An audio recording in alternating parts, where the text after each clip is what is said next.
मत्ती रचित सुसमाचार उसका 6 और 6 का 9 था। तेरा नाम पवित्र माना जाए। प्रार्थना में सबसे महत्वपूर्ण बात क्या है कि हम क्या प्रार्थना करेंगे, ये नहीं है। इससे भी बढ़कर महत्वपूर्ण क्या है, हम किससे प्रार्थना कर रहे हैं, ये और महत्वपूर्ण है। तो पिछली बार में हमने ये सीखा था, यीशु ने बोला तुम यीशु से प्रार्थना किया करो। किससे प्रार्थना करिए? हे हमारे पिता तू जो स्वर्ग में है ना। तो उसके बारे में हमने सीखा था। हम किससे प्रार्थना कर रहे हैं? हमारे स्वर्गीय पिता, उनसे हम प्रार्थना अभी कर रहे हैं। उनको पहले बुला करके अभी प्रार्थना को आरंभ करते हैं। तो सबसे नंबर 1, सबसे पहला प्रार्थना क्या है? अब यीशु ने क्या सिखाया? तेरा नाम पवित्र माना जाए। 4 उदाहरण दे दूंगा। यहाँ पे तत्काल है, तत्काल मतलब अर्जेंट, तत्काल कार्य है, और यहाँ पे महत्वपूर्ण कार्य है। तो इसको लेके हम 4 काम के बारे में सोच सकते हैं। पहला तत्काल है और महत्वपूर्ण भी है, ये काम। दूसरा तत्काल तो नहीं है पर बहुत महत्वपूर्ण है, ठीक है। तीसरा तत्काल है पर इतना महत्वपूर्ण तो नहीं है। चौथा क्या है? तत्काल भी नहीं है, महत्वपूर्ण भी नहीं है। तो पहला नंबर 1 तत्काल है और महत्वपूर्ण है। ये इसमें क्या क्या हो सकता है? अगर हम रास्ते में, मेरा परिवार में कोई एकदम ऐसा अचानक गिर गया, क्या करना है? ये जल्दी इसको उठा करके हॉस्पिटल ले जाना है। ये तत्काल भी है, महत्वपूर्ण भी है। किसकी जो मतलब इमरजेंसी हो गया तो उसको जल्दी से जल्दी उसको लेके हॉस्पिटल जाना है। दूसरा तत्काल तो नहीं है लेकिन बहुत महत्वपूर्ण है। इसको हम आत्मिक जीवन के बारे में खास करके हम सोचेंगे तो क्या होगा? तत्काल तो नहीं है लेकिन महत्वपूर्ण क्या है? जैसे वचन पढ़ना, ये अभी तो करना नहीं है पर जरूर करना है, महत्वपूर्ण। प्रार्थना करना, ये भी अभी तुरंत करना नहीं है लेकिन बहुत महत्वपूर्ण है।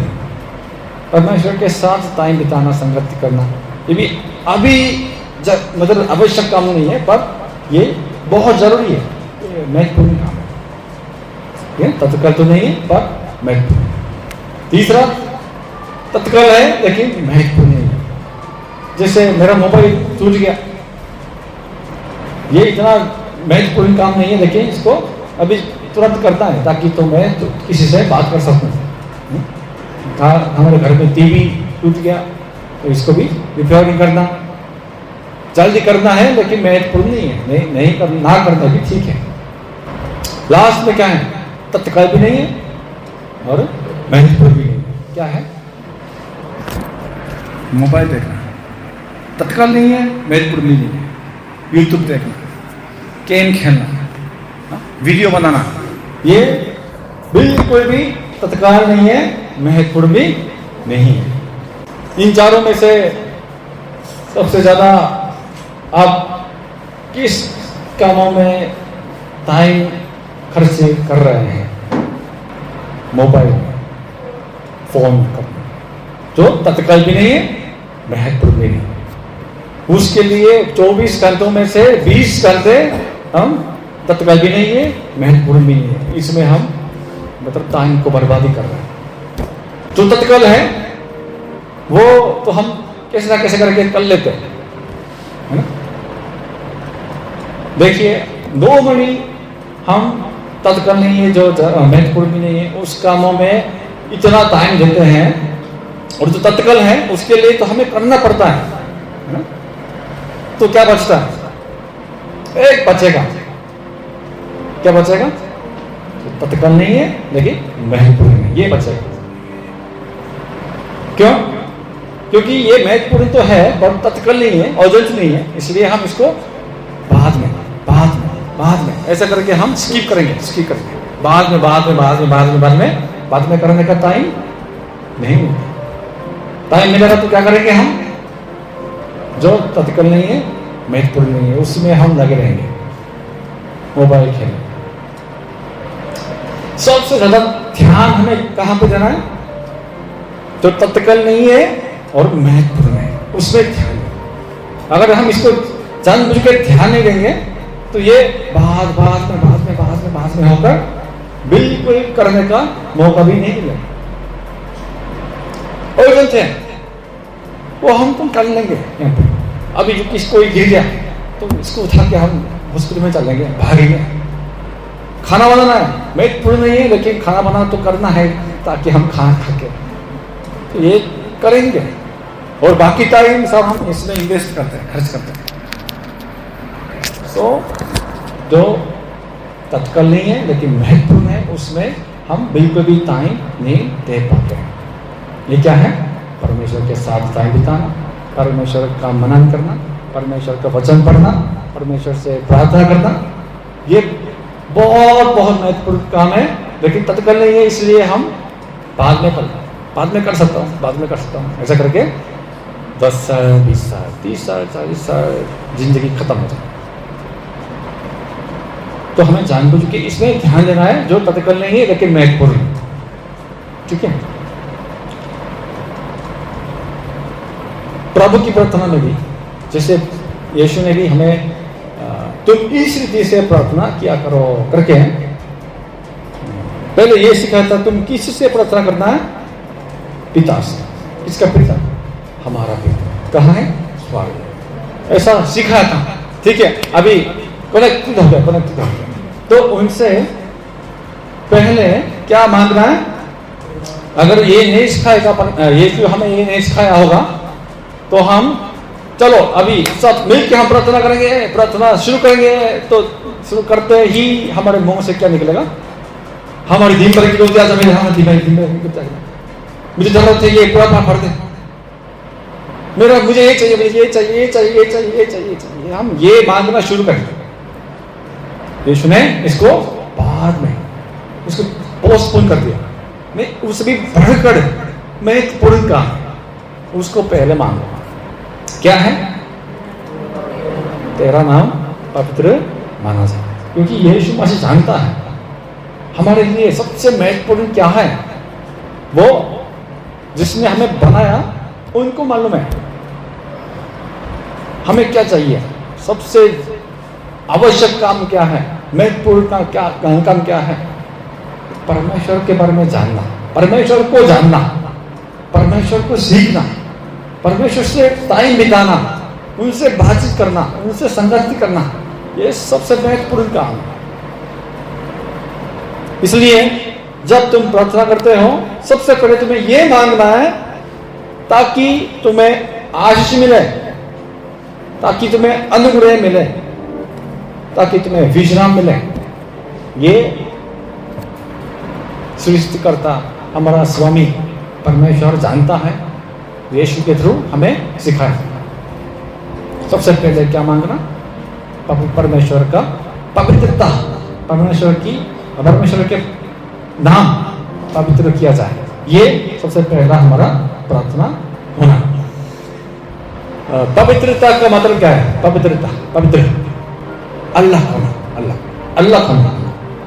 थोड़ा सा भी ऐसा लगे हुए हैं ये पवित्र नहीं है, बिल्कुल कदोश का मतलब है कत करके अल्लाह का, इसको पवित्र बोलते हैं। उत्पत्ति 1 में हम दोबारा रिविजन करेंगे। आदि में परमेश्वर ने आकाश और पृथ्वी की सृष्टि की है, तब दुनिया संसार बेदो सुनसान और अंधकार से भरा था। बेदो का मतलब फॉर्म नहीं है, कोई फ्रेम नहीं है। सुनसान का मतलब खाली है, एम्प्टी, खाली है। तो पहला, दूसरा, तीसरा दिन में परमेश्वर ने इस बेदो को ठीक किया और चौथा, पांचवा, छठवां दिन में सुनसान को भर दिया। पहला दिन में क्या बनाया था? जो पहले अंधकार से भरा हुआ था, उजियाला हो करके अंधकार से ज्योति अल्लाह कर दिया, अल्लाह किया। पवित्रता है, पवित्र अल्लाह किया। और पहले पृथ्वी किससे भरा हुआ था? पूरा झाड़ से भरा था, झाड़ से, पानी से। उसमें परमेश्वर ने क्या डाला? आकाश। आकाश ढाके आकाश के ऊपर जाए, आकाश के नीचे जाए, जो कि समुद्र है, उसको अलग किया था, पवित्र किया था। ठीक है। तीसरे दिन में क्या बनाया? जो आकाश के नीचे जाल था, पूरा जाल था, समुद्र ही था, उसको एक जगह में एकत्रित करके सूखी भूमि निकाला। तो ये पहला, दूसरा, तीसरा दिन था। अभी चौथा, पांचवा, छठवां दिन में इसको भर रहा। तो चौथा दिन में क्या बनाया? सूरज, चांद, सितारे बना के इस उजियाला, लाइट, ज्योति को प्रभुता करने का अधिकार दिया। पांचवें दिन में क्या बना? आकाश के पक्षी, समुद्र में मछलियों को बना। और छठवां दिन में जो सूखी भूमि के ऊपर जानवर, सबसे आखिरी में अपने स्वरूप के अनुसार हमें बना, इंसान को बना। और परमेश्वर ने देखा कि सब कुछ अच्छा। इंसान को बनाने के बाद क्या कहा? बहुत अच्छा, मतलब परफेक्ट, ये बिल्कुल परफेक्ट, कोई और कमजोरी नहीं है इसमें, सब कुछ ठीक है कि मतलब सब अपनी ठीक ठीक जगह पे, सही जगह पे सब परमेश्वर ने बना के, फ्रेम बना के उसको भर दिया। सब अपने अपने स्थान पे थे, ऑर्डर पे थे। तो परमेश्वर ने देखा ये परफेक्ट है कि सातवें दिन में परमेश्वर ने क्या किया? विश्राम किया। विश्राम का मतलब हाँ, कुछ काम करके थक गए, इसलिए रेस्ट करना है, इसको विश्राम नहीं बोलते। विश्राम का मतलब सब कुछ अपने अपने सही स्थान पे होने से मिला हुआ क्या है? शांति, उसको हम विश्राम बोलते हैं। क्योंकि परफेक्ट, सब कुछ ऑर्डर पे, कोई भी डिसऑर्डर नहीं है, सब कुछ ऑर्डर पे रखा है। तो परमेश्वर ने देखा अच्छा, बहुत अच्छा, तो मैं भी अभी अपने स्थान पे बैठूंगा। कहाँ है? सब वस्तुओं के ऊपर, जो सारी सृष्टि के ऊपर राजा के रूप में, प्रभु के रूप में अपने सिंहासन पे विराजमान करना, ये परमेश्वर के लिए विश्राम। हमारा सही स्थान ये है, परमेश्वर से अलग होके, पवित्र होके, परमेश्वर के नीचे आदि में रहना, और सब बाकी सृष्टि से ऊपर रहना, ये हमारा सही स्थान। जब हम इस स्थान पे होते हैं तब क्या मिलता है? विश्राम मिलता है। तो अभी जो हम आराधना कर रहे हैं, यह है हमारे लिए विश्राम का स्थान। मानते हैं नहीं? मानते हैं कि नहीं? अब विश्राम दिन है, सप्ताह के दिन है, तो ये रेस्ट करने का दिन है। संडे में और 9 बजे 10 बजे तक सो जाऊंगा, ये मेरे लिए रेस्ट का दिन है। तो घर में आराम से सोएंगे, ये विश्राम है? नहीं, और थक जाएंगे। और लेकिन जब यहाँ पे आके, सही स्थान पे आके परमेश्वर के अधीन में रह के परमेश्वर को महिमा दे रहे हैं, तारीफ कर रहे हैं और प्रशंसा दे रहे हैं, ये क्या है? ये हमारा विश्राम है, बिल्कुल आनंद। तो परमेश्वर के अधीन में रह के उनको महिमा देना हमारे लिए आशीष का स्थान है और अनुग्रह का स्थान। परमेश्वर इंसान से भी अलग और सारी सृष्टि से भी अलग, पाप से भी अलग और सब बुराइयों से भी अलग। परमेश्वर का ज्ञान भी इंसान से बिल्कुल अलग, श्रेष्ठ है। और उनकी बुद्धि भी हमारी बुद्धि से बिल्कुल अलग, श्रेष्ठ है। और उनका प्रेम भी हमसे, हमारा प्रेम से भी बिल्कुल अलग। उनका ज्ञान भी हमसे अलग, उनकी शक्ति भी हमसे अलग, सब अलग अलग अलग अलग, हमसे उत्तम से उत्तम से उत्तम। इसलिए हम सर्वोत्तम बोलते हैं, बिल्कुल उत्तम से उत्तम, ऊपर हमसे बिल्कुल भी हमारा मतलब सेम लेवल नहीं है। परमेश्वर हमारा लेवल हम कंपेयर नहीं कर सकते, इतना इतना इतना। सो परमेश्वर का पवित्रता हम सही से नहीं जानते हैं और उसकी वजह से पवित्र के बारे में ज़्यादा नहीं सोचते, मनन भी नहीं करते। सो मैंने एक उदाहरण को ले लिया, तो मैं आपको ये पढ़ देता हूँ। अब ध्यान से सुनिए, थोड़ा सा हल्का सा समझ में आएगा। ये भी पूरा परफेक्ट एक्सप्लेनेशन नहीं है, लेकिन थोड़ा सा इंसान के लेवल पे समझ में आएगा। ठीक है? अब आपको एक दृश्य विजन मैं आप कल्पना करने के लिए आपको मैं बताऊंगा, आप थोड़ा इमेजिन कीजिए, कल्पना कीजिए, ठीक है। एक पुराने घर का मकान के दरवाजे के सामने आप खड़े हैं और दरवाजा धीरे से खुलता है और अंदर से बहुत ही गंदा बदबू आता है, स्मेल आता है, दुर्गंध बाहर आती है और कमरे के अंदर बहुत गंदी महक भरी हुई है और हर सांस के साथ उल्टी जैसी लगती है। एक ऐसा रूम सोचिए आप, बाहर से भी वो इतना दुर्गंध आया, दरवाजा खोल के अंदर जाते ही उल्टी आने लगी। जब आप अंदर जाते हैं तो सड़ी हुई मछलियों का ढेर देखते हैं। मछली वो 2 महीने से बाहर रखी हुई थी, इतना सड़ गई बिल्कुल, उससे कितना दुर्गंध आती है आप सोचिए। मछलियों सड़ रही थी और बहुत गंदी गंध फैला रही थी। एक कोने में पानी की नाली है जिससे और भी तेज गंदी बदबू आ रही है। पानी भी इतना खराब हो गया, वहां से इतना दुर्गंध आ रहा है। दूसरे कोने में एक मरा हुआ जानवर सड़ रहा है, मरा हुआ जानवर, कुत्ता समझे, कुत्ता मरा हुआ जानवर जो सड़ रहा है, उसके चारों ओर चूहे और कॉकरोच घूम रहे हैं। एक पुराना बर्तन कमरे के बीच में रखा है जिसमें सड़ा हुआ खाना और उस पर फफूंद लगी है, फंगस लगी, जिससे भयंकर बदबू आ रही है। बहुत समय से खाली ना किया गया कूड़ेदान हर तरह के कचरे और गंदगी से भरा हुआ है और तेज गंदी बदबू फैला रहा है। इन सभी गंदी चीजों को एक कमरे में इकट्ठा होते देखिए, आप क्या करेंगे? एक मकान में एक दरवाजा खोल के अंदर गया था और ये वाला आपकी नजर में आया, क्या करेंगे? आप सह सकते हैं? सांस ले सकते हैं? क्या करेंगे? क्या करेंगे? तुरंत भागेंगे ना, कैसे सह पाएंगे? थोड़ा सा भी हल्का सा भी स्मेल दुर्गंध आएगा तो हम इसको सह नहीं पाते।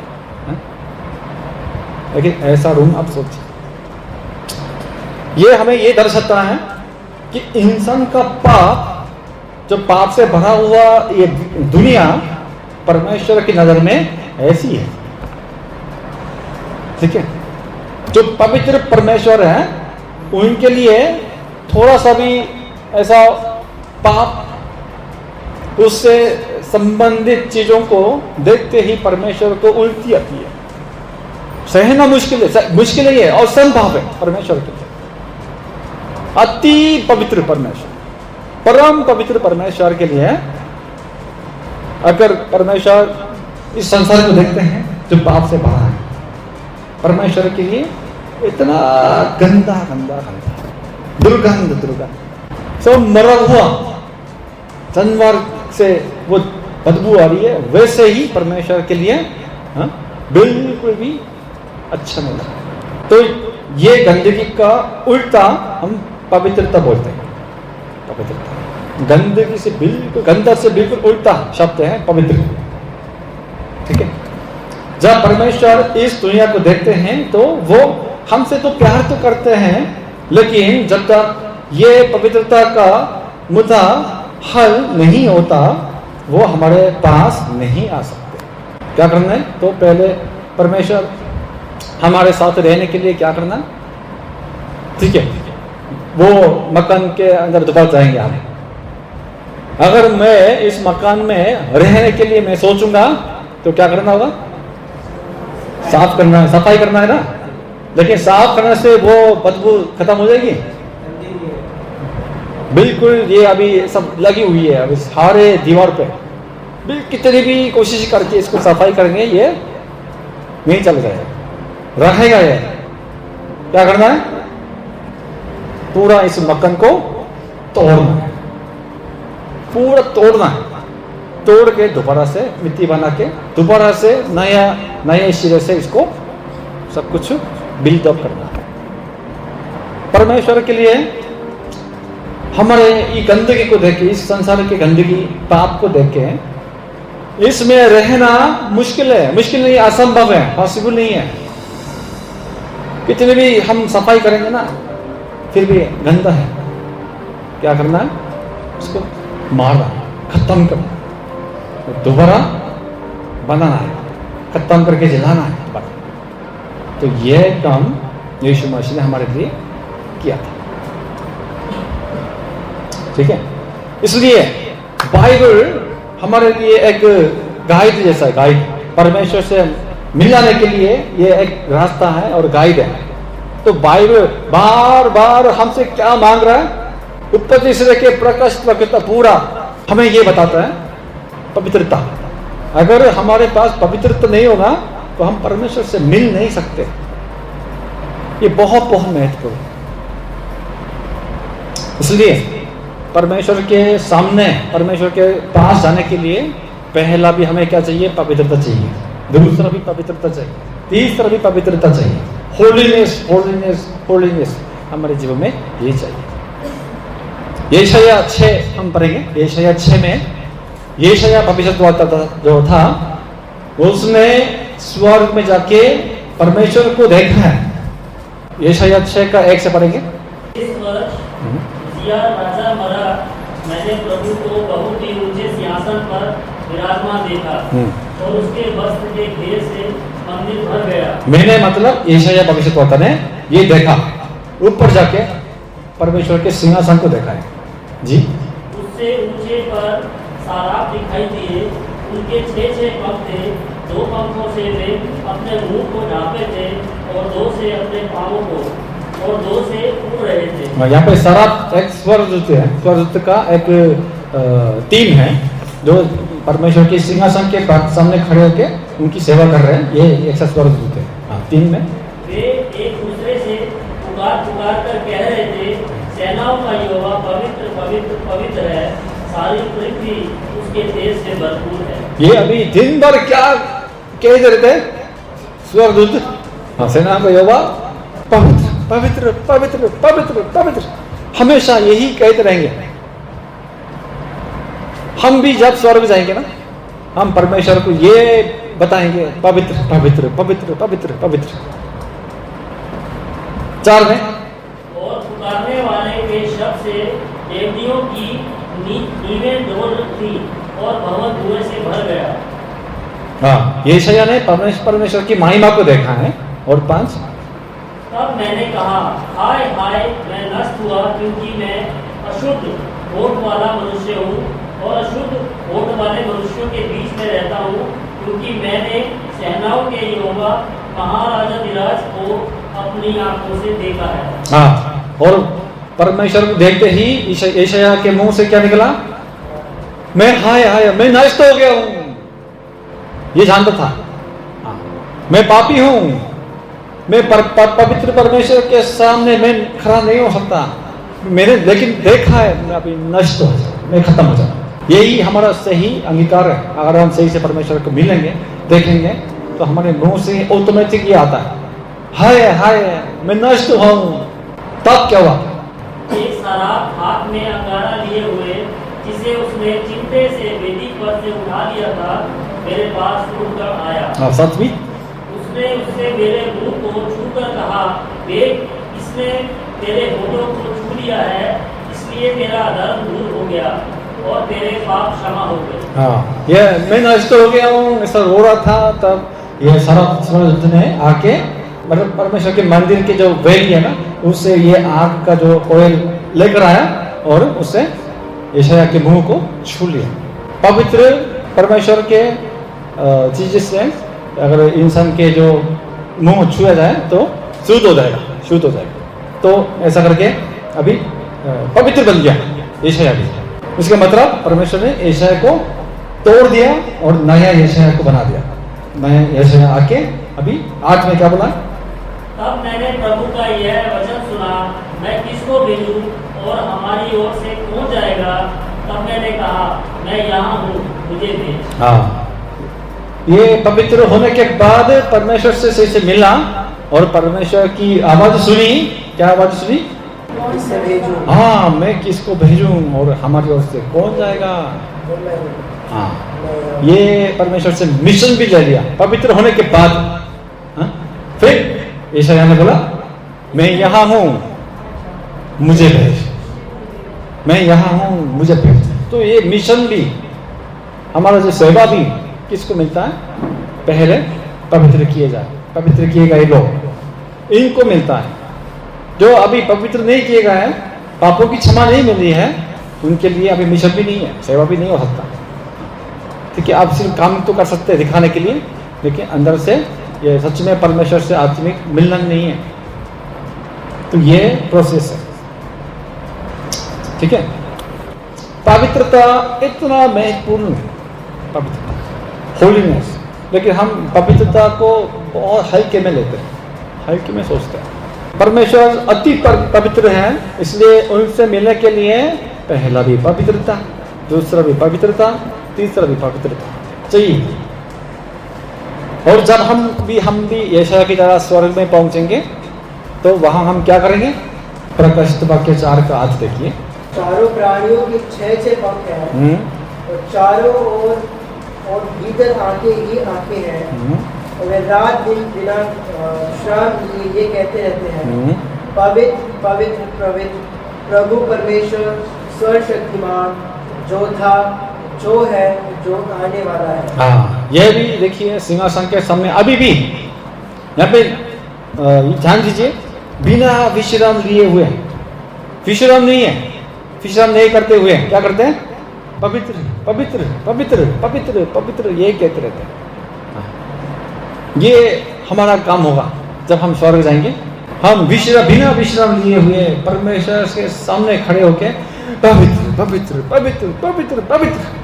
अभी भी हम हर संडे की जो आराधना में, रविवार की आराधना में, ये इसको चाखना है, इसका स्वाद, स्वर्ग का स्वाद लेना है कि अगर हम स्वर्ग पहुंचेंगे तो पवित्र पवित्र पवित्र पवित्र पवित्र ये करके करके इतना खुश आनंद मिलेगा।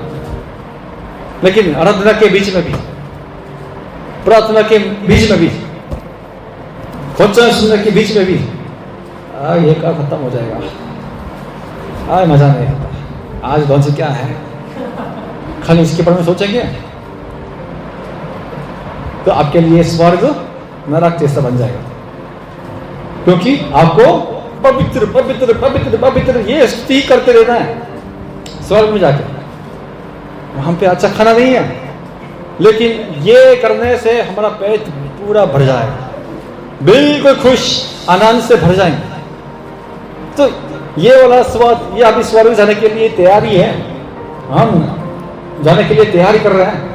तो अभी हर संडे को हम उसका स्वाद लेना, चखना, आराधना में हमें हमेशा खुशी होके, आनंदित होके, पवित्र पवित्र पवित्र परमेश्वर अब पवित्र है पवित्र है पवित्र है कहते रहना। दिल से नीति वचन में पढ़ेंगे, नीति वचन 9:10, नीति वचन 9:10 में क्या लिखा? यहोवा का भय मानना बुद्धि का आरंभ है, और परम पवित्र ईश्वर को जानना इस समझ है। ठीक है, यहोवा का भय मानना बुद्धि का आरंभ है और परम पवित्र ईश्वर को जानना ही समझ है। परम पवित्र, ये हमारे आपको समझ है, परम पवित्र परमेश्वर को जानना ही समझ है। व्यवस्था विवरण 23:14, क्योंकि तेरा परमेश्वर यहोवा तुझको बचाने और तेरे शत्रुओं को तुझसे हरवाने को तेरी छावनी के मध्य घूमता रहेगा, और इसलिए तेरी छावनी पवित्र रहनी चाहिए। ऐसा ना हो कि वो तेरे बदले में कोई अशुद्ध वस्तु देखकर तुझसे फिर जाए। इसमें आप अंडरलाइन करके ना इसको याद कीजिए, ये बहुत बहुत महत्वपूर्ण बात है।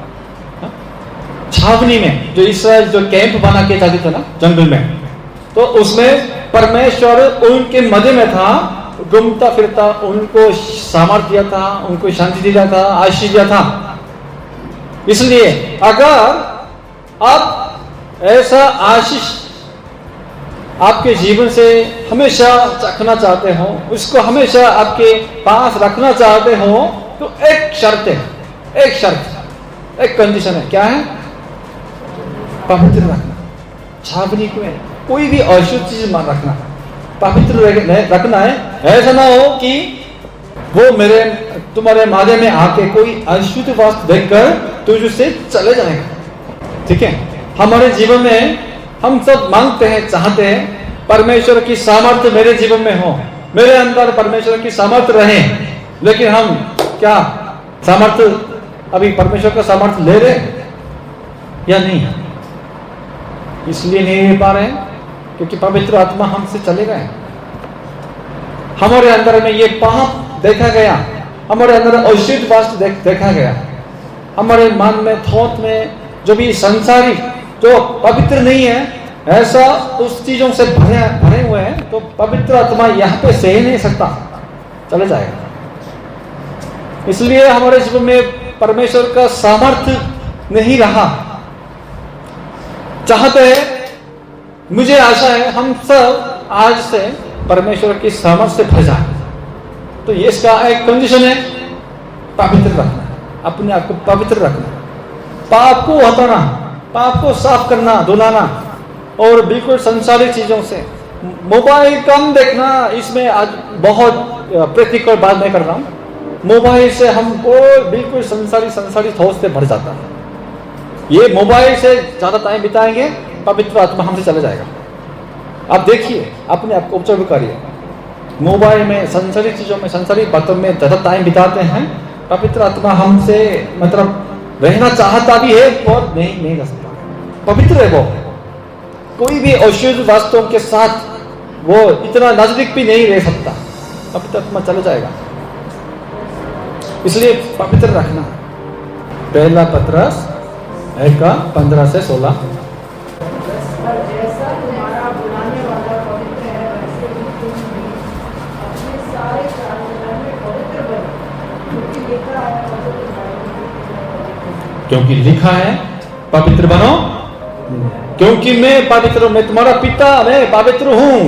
इसलिए मेरे बच्चे, तुम भी पवित्र बनो। आप परमेश्वर से जुड़ना चाहते हैं तो पवित्र बने। पवित्र नहीं बनेंगे, परमेश्वर से नहीं जुड़ पाएंगे। रोमियो 12:1। इसलिए हमें क्या करना है? रोमियो 12:1। हे भाइयों, मैं तुमसे परमेश्वर की दया सुमरन दिलाकर विनती करता हूँ कि अपने शरीरों को जीवित और पवित्र और परमेश्वर को भावता हुआ बलिदान करके चढ़ाओ। ये तुम्हारी आत्मिक सेवा है। हमारे जीवन को क्या कैसे देना है? हमारे शरीरों को कैसे देना है? जीवित और पवित्र, परमेश्वर को भावता हुआ बलिदान करके चढ़ाओ, पवित्र करके चढ़ाओ परमेश्वर के। पवित्र बनना, पवित्र बनेंगे तब हम परमेश्वर से संगति कर सकते हैं। पवित्रता के बिना, इस पवित्रता को हम प्रैक्टिस नहीं करेंगे तो परमेश्वर, सॉरी मुझे माफ कीजिए, आपके जीवन में परमेश्वर के साथ संगति नहीं हो पाएगा। ये मेरी बात नहीं है, वचन की बात है। जब तक हमारे अंदर पवित्रता नहीं है, पवित्र आत्मा हमारे अंदर नहीं आ पाएंगे। मेरे प्रियो, अभी जान गए हम परमेश्वर पिता के पास जाने के लिए हमें सबसे पहले जानना है कि पिता, हमारे पिता कौन है? पवित्र परमेश्वर जानना है। दूसरा, उनसे मिलने के लिए, उनसे संगति करने के लिए मुझे भी पवित्र बनना, जान गया। इसलिए यीशु ने ये प्रार्थना सबसे पहले हमें कराया। सबसे पहले तुम्हें ये पुकारो। कौन, किससे आप प्रार्थना करते हो? है हमारे पिता तू जो स्वर्ग में है। ठीक है, सही पुकारा। अभी सबसे पहले आपको ये मांगना, तेरा नाम पवित्र माना जाए, तेरा नाम पवित्र माना जाए। इसमें अभी तक हमने जो चर्चा किया था वो सब शामिल है। हमारा पिता पवित्र है, मुझे भी पवित्र बनो। ये प्रार्थना नंबर 1 ये तत्काल नहीं है, लेकिन बहुत महत्वपूर्ण विषय है।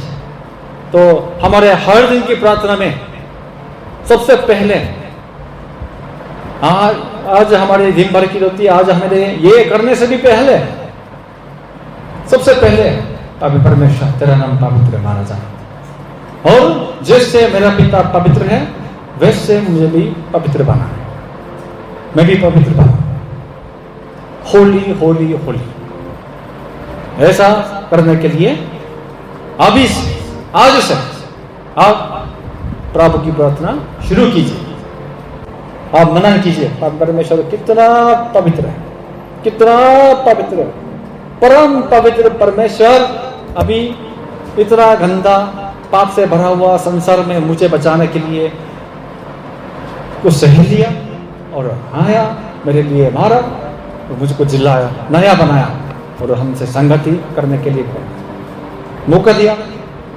लेकिन मैं दोबारा से इसको पाप से भर रहा हूँ, संसारी चीजों से भर रहा हूँ, इसलिए और बड़े से दूर दूर जा रहे हैं। पवित्र आत्मा बार बार निकल जा रहा है मुझसे, दोबारा लौटाने के लिए क्या करना है? पश्चाताप करके साफ करो, बिल्कुल शुद्ध करो। कोई भी अशुद्ध वस्तुएं आप हमारे अंदर, हमारे जीवन में ना दिखाएं, ताकि पवित्र आत्मा हमारे संग रहे और मुझे भी पवित्र बना दे, और मैं पवित्र परमेश्वर से मैं मिल सकूं, उनसे संगति कर सकूं, उनसे बातचीत कर सकूं और उत्तम से उत्तम आशीष में प्राप्त कर सकूं।